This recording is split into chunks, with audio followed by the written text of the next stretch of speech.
आर्या श्रीमती दुलारी Singh college के YouTube channel पर आप सभी लोगों का बहुत बहुत स्वागत है। डीएलएड बीटीसी फोर्थ सेमेस्टर के यह गणित विषय का लेक्चर आज हम लोग इस वीडियो में, जो कि हमारा 9वां अध्याय चल रहा है, हमने इसमें आपकी वीडियो की संख्या थोड़ा बढ़ा दिया है क्योंकि ये थोड़ा सा लेवल इसका हाई था। इस पार्ट का 2 चेयर रैखिक समीकरण बहुत लोगों को प्रॉब्लम होती है बच्चों को, सो इसलिए हमने आपको इसमें 2-3 वीडियो ज़्यादा बना दिया जिससे आपको नए नए सवालों को भी देखने को मिल जाए। तो आप सभी लोग वीडियो को, ये आज आपका 9वां वीडियो है जो कि आज लास्ट कर देंगे हम, और अगले पार्ट का शुरुआत करेंगे अगले टाइम से हम अगली वीडियो में। आज ही हमारा 9वां पार्ट का समापन होगा और अभी जो भी पिछले चैप्टर के बचे हुए अभ्यास के सवाल हैं उनको भी कराएंगे हम। आप सभी लोग घबराइए मत, आप मेहनत करते रहिए, पढ़ाई करते रहिए। जितने कंसेप्ट आपको बताए जा रहे हैं उस पे सवालों को ज़्यादा से ज़्यादा प्रैक्टिस कीजिए। और आज हम शुरू करते हैं सवालों को। अच्छे किस्म के सवाल आज भी लिए हुए हैं, आज भी बहुत अच्छे क्वेश्चन हैं। सो आप सभी लोग इस वीडियो को अच्छे से देखिएगा और सवालों को नोट करके इसी पर आधारित खुद सवाल बनाकर ज़्यादा से ज़्यादा प्रैक्टिस कीजिए। तो आइए शुरू करते हैं। और आपके सामने सवाल दिख ही रहा होगा, ये आपके मैथ का 9वां पार्ट है। इसमें हमने सवाल लिया है, अच्छे सवालों को लिए हुए हैं। प्रश्न पहला आपसे कहा है, यदि 2 मेज़ और 3 कुर्सी का दाम 100 रुपये हो और 3 मेज़ व 2 कुर्सी का दाम 200 रुपये हो तो 1 कुर्सी और 1 मेज़ का दाम बताइए। बहुत ही अच्छा सवाल है, ऐसा क्वेश्चन आपके एग्ज़ाम में आता रहता है। तो आप सभी लोग इसको अच्छे से ज़रूर पढ़ लें। सवाल आपके सामने एक बार फिर से, प्रश्न में कहा है कि अगर 2 मेज़ हैं और 3 कुर्सी हैं, उनका दाम जो है वो 100 रुपया है। तो 2 कुर्सी पूछा इसने, 2 कुर्सी और 3 मेज़ और 2 कुर्सी का दाम 200 रुपया हो जाए तो 1 कुर्सी और 1 मेज़ का दाम बताओ कितना होगा। ऐसे सवालों में हल करते समय पहले आप हमेशा एक को मानेंगे। जब आप एक को मान लेंगे तो यहाँ से आप देखिए, आपको 2 मेज़ का दिया है और 3 कुर्सी का, तो हम पहले एक को मान लेते हैं। एक का क्या होगा, हमने माना 1 मेज़ व कुर्सी का दाम x व y रुपया है। मतलब 1 मेज़ का दाम x रुपया और 1 कुर्सी का दाम y रुपया है। जैसे आप अगर 1 कुर्सी 10 रुपये में ख़रीद रहे हो तो आप 3 कुर्सी कितने का ख़रीदोगे, तो आप बताओगे 30 रुपया। तो इसका मतलब जय कुर्सी ले रहे हो उसकी संख्या को आप उसके मूल्य से गुणा कर दे रहे हो, तो टोटल हमें उसका दाम मालूम हो जा रहा है। तो उसी तरीके से यहाँ पे आप देखिए, संख्या मेज़ का कितना है 2 और यहाँ पे कुर्सी के दाम कितना है 3। तो आपने 1 मेज़ 1 कुर्सी का दाम लिया, x और y है। अब आप इसका जब गुणा करेंगे तो ये हो जाएगा 2x, मतलब 2 मेज़ लिया और 1 मेज़ का दाम x रुपया है, आपने 2 मेज़ लिया है तो 2x हो जाएगा। और 1 कुर्सी का दाम y रुपया है, अब 3 कुर्सी लिए हैं तो आपका 3y हो जाएगा, जो कि बराबर 100 के बराबर हो जाएगा। और ये आपका एक समीकरण बन गया। आगे फिर कहा है 3 कुर्सी व 2 मेज़। अब कुर्सी 3 है, अब 3 है तो 3x हो जाएगा और मेज़ आपका 2 हो गया, 2 है, अब बराबर हो गया 200 रुपया। आपसे कहा है तो 1 कुर्सी और 1 मेज़ का दाम बताइए कितना होगा। अभी इसके पहले हमने आपको अगर वीडियो देखे होंगे तो इसी टाइप्स का हमने एक सवाल आपको बताया था। उस सवाल में हमने ऐसे लिया था, ऑडियो वीडियो को कैसेट पर आधारित था। और इसके पहले अगर आप दूसरा तीसरा वीडियो देखेंगे हमने उस पर भी एक सवाल लगवाया हुआ था। तो हमने आपको ज़्यादा से ज़्यादा आप सबके लिए मेहनत किया है कि जिससे आपको सवाल ज़्यादा से ज़्यादा मिल सके और आपका कन्फ्यूज़न दूर हो सके। तो आप सभी लोग भी मेहनत कीजिए, थोड़ा सा आप सबके लिए इतना मेहनत किया जा रहा है तो आप सभी लोग भी थोड़ा मेहनत कीजिए और ज़्यादा से ज़्यादा प्रैक्टिस करके अपने कन्फ्यूज़न को दूर बनाएं। तो यहाँ पे आप क्या करेंगे, आप इसे हल करेंगे। आप अब इस समीकरण को जब हल करेंगे तो इसमें x या y के गुणांक को बराबर करना है। अगर आप ध्यान से देखेंगे तो किसी का गुणांक बराबर है ही नहीं इसमें, तो आप क्या करेंगे, इसमें 3 से गुणा कर दीजिए, इसमें 2 से गुणा कर दीजिए। समीकरण 1 में 3 से और समीकरण 2 में 2 से गुणा कर दीजिए। ये आपका 6x हो गया प्लस 9y और बराबर हो गया 300। ये आपका एक समीकरण नया बन गया 3।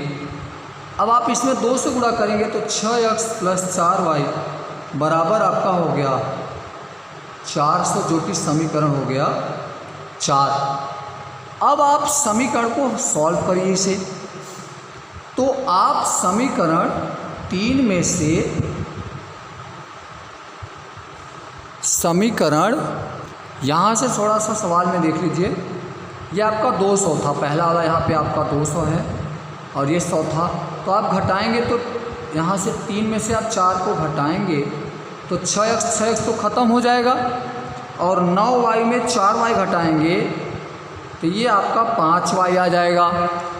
और इधर 400 में 200 आप घटा देंगे, सॉरी 3 दूनी 600 हो जाएगा आपका, 3 दूनी 600 हो जाएगा ये आपका। अब 200 हो जाएगा, 600 में 200 घटाएंगे तो 400। अब y बराबर आपका आ जाएगा 5 8 40 80। मतलब आपके जो एक कुर्सी का दाम था वो 80 रुपया हो गया। अब यही y का मान 1 में रख दीजिए समीकरण में। जब आप समीकरण 1 में रखेंगे तो समीकरण 1 क्या है, 2x प्लस 3y बराबर 200 है।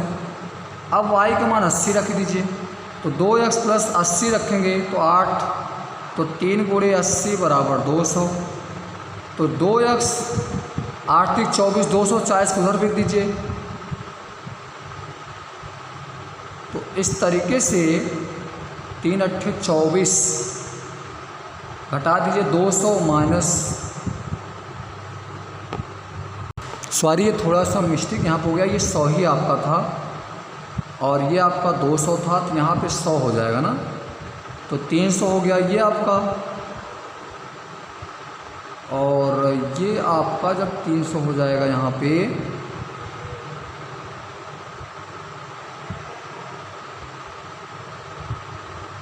तो यहाँ से आप थोड़ा सा ये माइनस में आ रहा है, 3 8 24 240, तो 2x बराबर ये घटा लेंगे तो आप इसमें -40 आएगा, तो x बराबर -20 आएगा।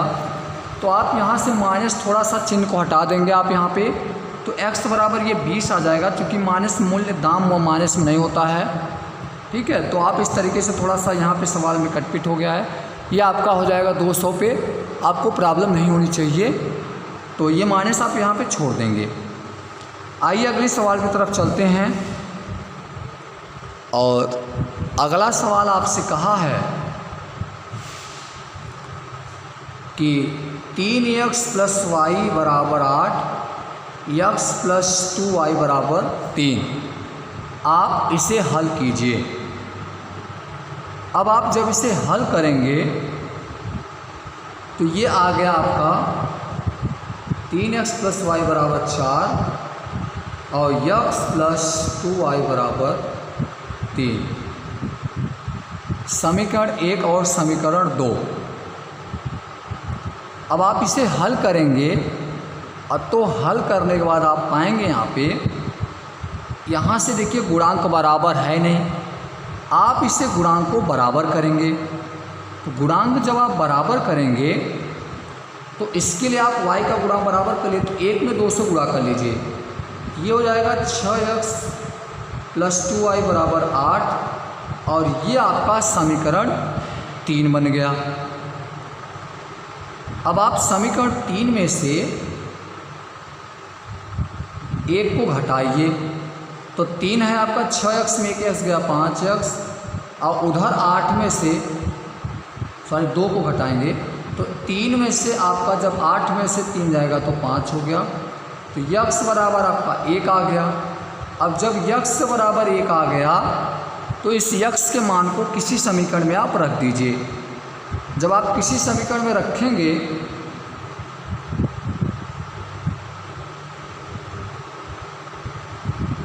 तो रख दीजिए, 1 में रख दीजिए, तो 3x प्लस वाई बराबर 4 है। तो यक्स मान 1 रखेंगे, 3x हो जाएगा प्लस वाई बराबर 4। तो यहाँ से y बराबर निकालेंगे, 3 उधर जाएगा तो 4 में घट जाएगा 3 और आपके सवाल का आंसर आ जाएगा 1। तो इस तरीके से यक्स का मान और y का मान दोनों ही 1 आ गया। आप इसे प्रूव भी कर सकते हो यहाँ से, ये आपका हो जाएगा सवाल का आंसर। ठीक, एक और अच्छा बहुत ही बढ़िया क्वेश्चन है, ऑप्शनल क्वेश्चन है, और इस ऑप्शनल क्वेश्चन में आपसे कहा है कि 3x माइनस 5y बराबर अगर 11 के है तो ये बताओ इसका हल ऑप्शन कौन सा होगा। देखिए ये सवाल केवल आप ऑप्शन से ही देख के लगा पाएंगे, आप वैसे इसको नहीं लगा पाएंगे। तो ये क्या करेंगे, आप यहाँ से ध्यान से अगर ऑप्शन को देखिए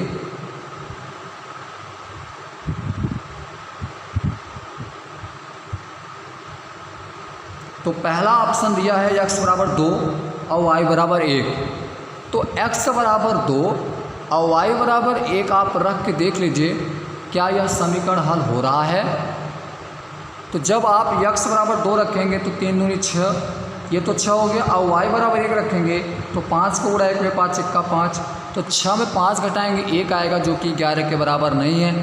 तो इस तरीके से आपका जो पहला ऑप्शन है वो तो एकदम गलत है, वो पहला सेटिस्फाइड नहीं करेगा। दूसरा ऑप्शन क्या देखेंगे तो दूसरा ऑप्शन आपका रहा x बराबर 2 और y बराबर -1, अर्थात आप x के स्थान पे 2 और y के स्थान -1 रखिए। अगर ये सेटिस्फाइड कर रहा है तो आपका आंसर सही होगा।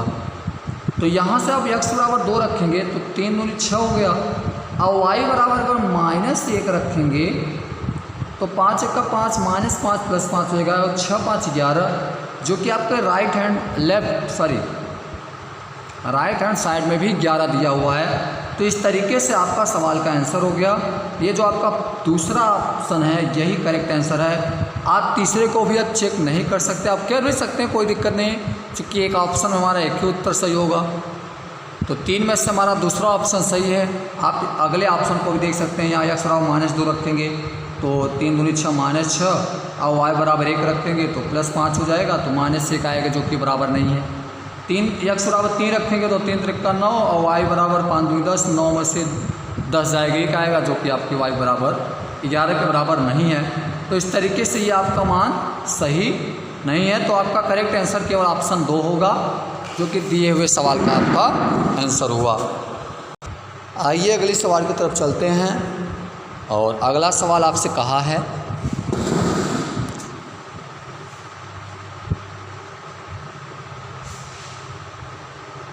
बहुत ही अच्छा सवाल है ये आपके लिए। इसने सवाल कहा है 4x प्लस 6y बराबर 3xy। तो आप क्या करेंगे, इस xy वाले पद से दोनों तरफ भाग दे दीजिए। ऐसा सवाल इसके पहले वाले वीडियो में हम लगवा चुके हैं। तो xy से जब भाग देंगे आप तो xy का इसका बटा करेंगे तो x कट जाएगा, ये हो जाएगा 4/y प्लस, अब जब इसमें xy से भाग करेंगे y कट जाएगा तो 6/x आएगा, और यहाँ xy पूरा कट जाएगा और आपका 3 आएगा। अब आप इसमें भी xy से भाग करेंगे तो 8/y हो जाएगा, और ये हो जाएगा 9/x, और जो कि 5 के बराबर आ गया। ये आया कहाँ से, हमने दोनों पक्षों में xy से भाग कर दिया। जैसे हमने xy से भाग कर दिया तो यहाँ xy से बटा करोगे तो x घटेगा y बचेगा, यहाँ y कटेगा x बचेगा बराबर हुआ, यहाँ xy से भाग दोगे तो x घटेगा y बच गया। तो इस तरीके से आपका आ गया। अब ऐसा प्रश्न को हल करते हुए आप हमेशा माना करो 1/x को a मान लो और 1/y को मान लो b। अब यही आप a और b का मान निकाल करके इससे दिखाएंगे x 1/x और y के बराबर, तो आप यहाँ से x और y का मान आसानी से निकाल पाएंगे। तो चलिए यहाँ पर रखेंगे 6/x है, ये आपका 6 हो जाएगा। अब ये 6/y है, ये हो जाएगा आपका 4b हो जाएगा और बराबर 3। यहाँ से आप रखेंगे 8, देखो 9/x है, तो 9/x मतलब 9 हटाएंगे तो 1/x होगा, तो 1/x मतलब ये आपका हो जाएगा 9a प्लस ये हो जाएगा 8b और बराबर 5 के बराबर हुआ। समीकरण 1 और समीकरण 2 आपने बना लिया। अब आप समीकरण 1 को अगर ध्यान से देखिएगा तो b का गुणांक वहाँ पे 4 है और 1 में 8 है, तो 4 और 8 को बराबर करने के लिए 4 में 2 से गुणा कर देते हैं हम, जिससे हमारा गुणांक बराबर हो जाएगा। तो आप क्या करेंगे, इसके समीकरण 1 में गुणा कर दीजिए, तो ये 2 छंग 12 हो जाएगा प्लस 8b हो जाएगा बराबर 6 हो गया समीकरण 3। अब आप क्या करेंगे, समीकरण 3 में से 2 को घटा दीजिए, तो 12b में से 9a घटा 12a में से 9a घटाओगे तो 3a आ जाएगा और 8b ख़त्म हो जाएगा, 6 में से 5 जाएगा 1 आएगा, तो यहाँ से आपका a बराबर आ जाएगा 1/3। अब आपने देखा a का वैल्यू 1/3 आ गया। जब a का वैल्यू 1/3 आया, अब आपने a को किसके बराबर माना था, तो यहाँ से ध्यान से देखेंगे आप a को 1/x माने हैं, तो यहाँ से जब 1/x रखोगे तो 1/3 हो जाएगा और x बराबर यहाँ आपका उत्तर आ जाएगा 3। ठीक, तो ये आपके रहा x का वैल्यू। अब आपसे कहा है y का वैल्यू, तो y का वैल्यू निकालने के लिए सबसे पहले आपको b का मान निकालना पड़ेगा। तो आपने यहाँ से देखिए a का वैल्यू निकाला है 1/3, इस a के वैल्यू को समीकरण 1 में रख दीजिए।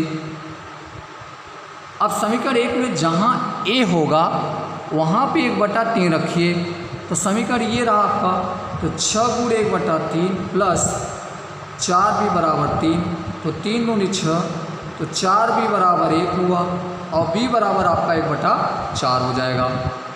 अब यहाँ से आप देखिए b का वैल्यू तो आपका 1/4 आ गया, लेकिन आपको b किसको माने हैं, b 1/y को माने हैं, तो b आप यहाँ जब 1/y रखोगे तो ये 1/4 के बराबर हो जाएगा और y बराबर हो जाएगा 4, जो कि आपके सवाल के दिए हुआ आंसर हो गया y बराबर 4।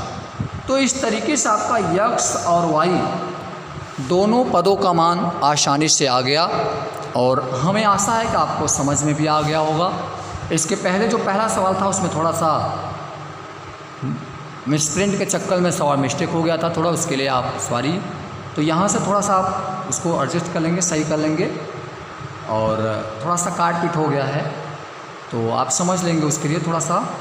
यहाँ से आगे बढ़ते हैं और सवाल के लिए आगे चलते हैं। यहाँ पे दिया हुआ क्वेश्चन है अगला, बहुत ही अच्छा क्वेश्चन ये भी है, और इसमें कहा है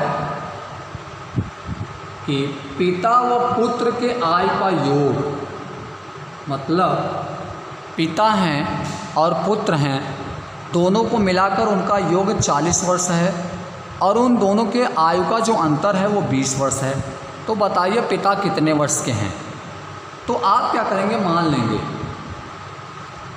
मान लीजिए उनके जो पिता थे वो x वर्ष के थे और उसका जो पुत्र था वो y वर्ष का था।